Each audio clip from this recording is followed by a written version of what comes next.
फुटशीसोठान की dancing plague, France का सबसे अजीब महामारी, द डांसिंग प्लेग ऑफ 1518। भूमिका। इंट्रो। यह एक साधारण सर्दी का दिन था जब कुछ अजीब घटित होने वाला था। एक लड़की जो सड़कों पर अचानक नाचने लगी और फिर यह नृत्य एक महामारी बन गया। क्या यह केवल एक संक्रामक बीमारी थी या कुछ और था जो लोगों को अपने साथ घसीट रहा था? यह है 15 और 18 की डांसिंग प्लेग की कहानी, एक ऐसा रहस्य जिसे वैज्ञानिक भी आज तक नहीं सुलझा पाए हैं। अध्याय 8। Strasbourg, France. एक सामान्य दिन, 1518, स्ट्रासबर्ग। यह वो समय था जब लोग अपनी दिनचर्या में व्यस्त रहते थे। एक ठंडा दिन जहां खेतों में काम हो रहा था, बाजार में शोरगुल था। लेकिन उसी दिन एक अजीब घटना ने पूरे गांव को हिला दिया। फ्रांसिस्का, एक युवा महिला, अचानक सड़क पर नाचने लगी। वह बिना किसी कारण के हंसते हुए, चिल्लाते हुए अपने पैरों को तेजी से घुमा रही थी। कभी कभी वह गिर जाती, फिर उठती और नाचना जारी रखती। लोग हैरान थे, लेकिन कुछ समय बाद औरतों के समूह ने उसका अनुसरण किया। अब यह नृत्य एक महामारी की तरह फैलने लगा। धीरे धीरे सड़कों पर 30 से अधिक लोग नाचने लगे। अध्याय 2। एक वायरस या मानसिक बीमारी। अब प्रशासन चिंतित था। जब डॉक्टरों ने जांच की तो उन्होंने इसे एक शारीरिक बीमारी के रूप में देखा, लेकिन कुछ अजीब था। डॉक्टरों के मुताबिक नाचने वालों को किसी प्रकार का मानसिक विकार था, लेकिन यह शरीर और दिमाग के नियंत्रण से बाहर था। लोगों की आंखों में अजीब सा रोशनी थी और वे इस नृत्य में डूबे हुए थे। कई बार वे थक कर गिर जाते, लेकिन फिर भी नाचते रहते। एक अजीब सा पागलपन शहर में फैलने लगा था। यह कोई सामान्य मानसिक बीमारी नहीं थी, बल्कि एक ऐसे रोग का संकेत था जिसे किसी ने पहले कभी नहीं देखा था। अध्याय 3। क्या यह डांस का जादू था? नाचते हुए लोगों के बीच एक महिला ने कहा, यह शैतान का काम है, वह हमें अपनी गिरफ्त में ले रहा है। कुछ लोग मानते थे कि यह सचमुच शैतानी ताकतों का काम था। वे कह रहे थे कि जिन लोगों ने नाचने की शुरुआत की वे शैतान से प्रभावित हो गए थे। लेकिन क्या यह सिर्फ एक अलौकिक डर था या फिर कोई ऐसी वैज्ञानिक वजह थी जिसे हम अभी तक समझ नहीं सके? अध्याय 4। लोगों का मानसिक विकार और दवाइयों की खोज। डॉक्टरों और धार्मिक नेताओं का कहना था कि यह मानसिक विकार हो सकता था। फ्रांस में कई डॉक्टरों ने यह मान लिया था कि यह नृत्य एक प्रकार का हिस्टेरिया या मास हिस्टीरिया था। मास हिस्टीरिया के तहत एक समूह में किसी एक व्यक्ति का मानसिक विकार दूसरों में फैल सकता है। कुछ ने यह भी सोचा कि यह एक प्रकार का एयरगोट पॉइजनिंग था।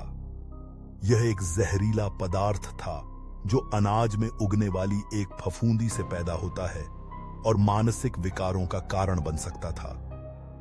कभी कभी यह फफूंदी मनुष्य के शरीर को नियंत्रित कर सकती थी, जिससे वह किसी अव्यक्त क्रिया को अंजाम देता। लेकिन क्या यह संभव था? अध्याय 5। नृत्य में मौत। दिनों के साथ साथ यह नृत्य महामारी और भी भीषण होती चली गई।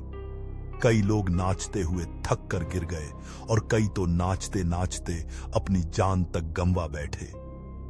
उनकी धड़कन तेज हो गई थी, शरीर का तापमान बढ़ने लगा था और रक्त संचार बिगड़ने लगा था। कुछ लोग मरने के बाद भी नाचते रहे।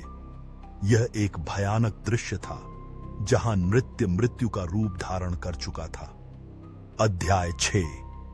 धार्मिक उत्तरदायित्व। जैसे जैसे मामला बढ़ा, स्थानीय पादरी और धार्मिक नेता इस घटना के बारे में सोचने लगे। उन्होंने दावा किया कि यह नृत्य एक ईश्वरीय श्राप था। भगवान ने गुस्से में आकर इस रोग को भेजा था, क्योंकि लोग अपनी धार्मिकता को भूल गए थे और पाप कर रहे थे। इसलिए नृत्य करने वाले लोगों को चर्च में इकट्ठा किया गया। यहां उन्हें पवित्र नृत्य कहा गया और उनके लिए प्रार्थना की गई।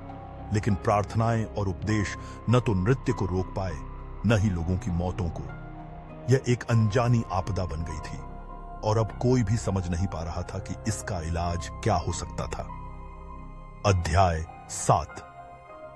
डॉक्टरों की असफलता और प्रशासन की प्रतिक्रिया। काफी समय तक नृत्य नहीं रुका और लोग इसी भयंकर स्थिति में फंसे रहे। अंततः प्रशासन ने एक नया तरीका अपनाया। उन्होंने एक बड़ा ऑर्केस्ट्रा तैयार किया, विशाल बैंड, संगीत और शोरगुल के साथ।